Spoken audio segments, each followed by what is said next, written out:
द्वादशो अध्याय 12वां अध्याय देवी चरित्रों के पाठ का महात्म्य। द्वादशो अध्याय 12वां अध्याय ध्यान। मैं 3 नेत्रों वाली दुर्गा देवी का ध्यान करता हूँ। उनके श्री अंगों की प्रभा बिजली के समान है। वे सिंह के कंधे पर बैठी हुई भयंकर प्रतीत होती हैं। हाथों में तलवार और ढाल लिए अनेक कन्याएं उनकी सेवा में खड़ी हैं।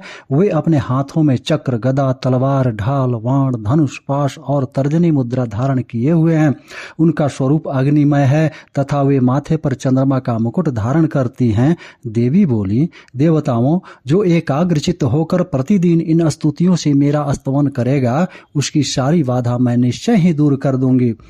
जो मधुकैटभ का नाश, महिषासुर का वध तथा निशुंभ शुंभ संहार के प्रसंग का पाठ करेंगे तथा अष्टमी, चतुर्दशी और नवमी को भी जो एकाग्रचित्त हो भक्ति पूर्वक मेरे उत्तम महात्म्य का श्रवण करेंगे, उन्हें कोई पाप नहीं छू सकेगा।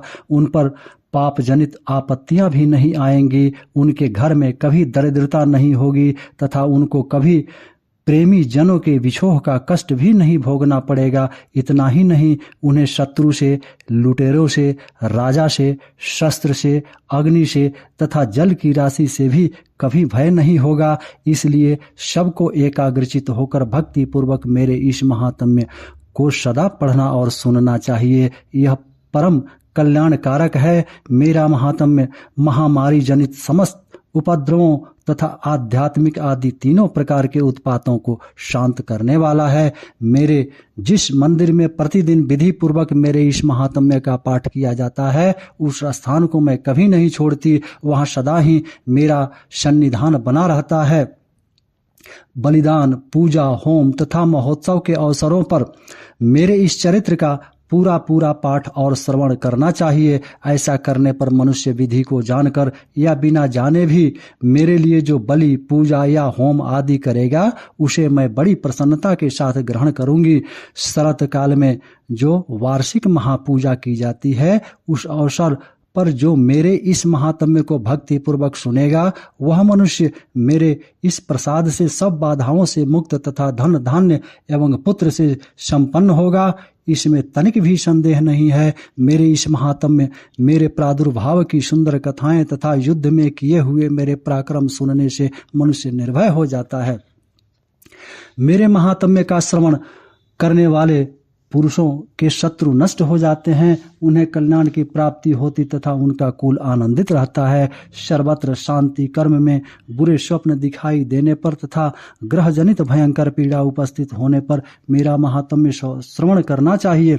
इससे सब विघ्न तथा भयंकर ग्रह पीड़ाएं शांत हो जाती हैं और मनुष्यों द्वारा देखा हुआ दुस्वप्न शुभ स्वप्न में परिवर्तित हो जाता है। बाल ग्रहों से आक्रांत हुए बालकों के लिए यह महात्म्य शांति कारक है तथा मनुष्यों के संगठन में फूट होने पर यह अच्छी प्रकार मित्रता करने वाला होता है। यह महात्म्य समस्त दुराचारियों के बल का नाश करने वाला है। इसके पाठ मात्र से राक्षसों, भूतों और पिशाचों का नाश हो जाता है। मेरा यह सब महात्म्य मेरे सामीप्य की प्राप्ति कराने वाला है।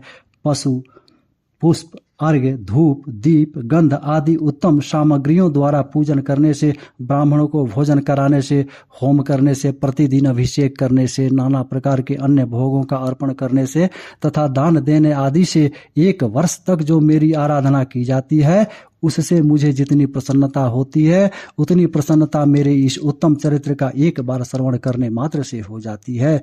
यह महात्म्य श्रवण करने पर पापों को हर लेता और आरोग्य प्रदान करता है। मेरे प्रादुर्भाव का कीर्तन समस्त भूतों से रक्षा करता है तथा मेरा युद्ध विषयक चरित्र दुष्ट दैत्यों का संहार करने वाला है। इसके श्रवण करने पर मनुष्यों को शत्रु का भय नहीं रहता।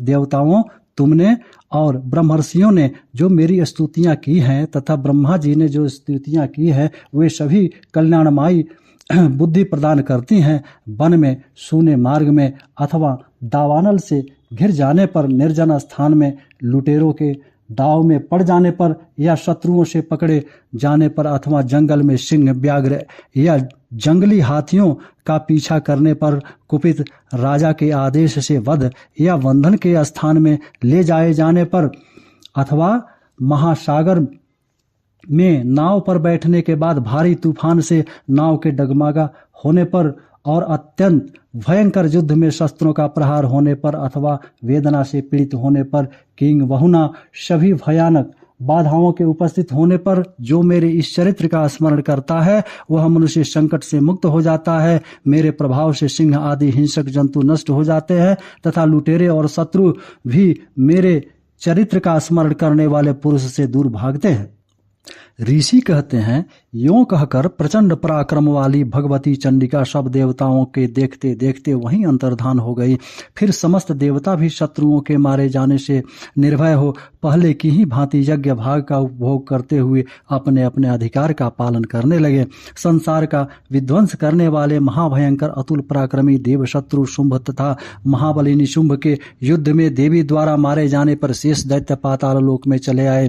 राजन, इस प्रकार भगवती अंबिका देवी नित्य होती हुई भी पुनः पुनः प्रकट होकर जगत की रक्षा करती हैं। वे ही इस विश्व को मोहित करती, वे ही जगत को जन्म देती तथा वे ही प्रार्थना करने पर संतुष्ट हो विज्ञान एवं समृद्धि प्रदान करती हैं। राजन, महाप्रलय के समय महामारी का स्वरूप धारण करने वाली वे महाकाली ही इस समस्त ब्रह्मांड में व्याप्त हैं। वे ही समय समय पर महामारी होती और वे ही स्वयं अजन्मा होती हुई भी सृष्टि के रूप में प्रकट होती हैं। वे सनातनी देवी ही समयानुसार संपूर्ण भूतों की रक्षा करती हैं। मनुष्यों के अभ्युदय के समय वे ही घर में लक्ष्मी के रूप में स्थित हो उन्नति प्रदान करती हैं और वे ही अभाव के समय दरिद्रता बनकर विनाश का कारण होती हैं। पुष्प, धूप और गंध आदि से पूजन करके उनकी स्तुति करने पर वे धन, पुत्र, धार्मिक बुद्धि तथा उत्तम गति प्रदान करती हैं। श्री मार्कंडेय पुराण में सावर्णिक मनवंतर की कथा के अंतर्गत देवी महात्म्य में फल स्तुति नामक 12वां। ओम तत्सत।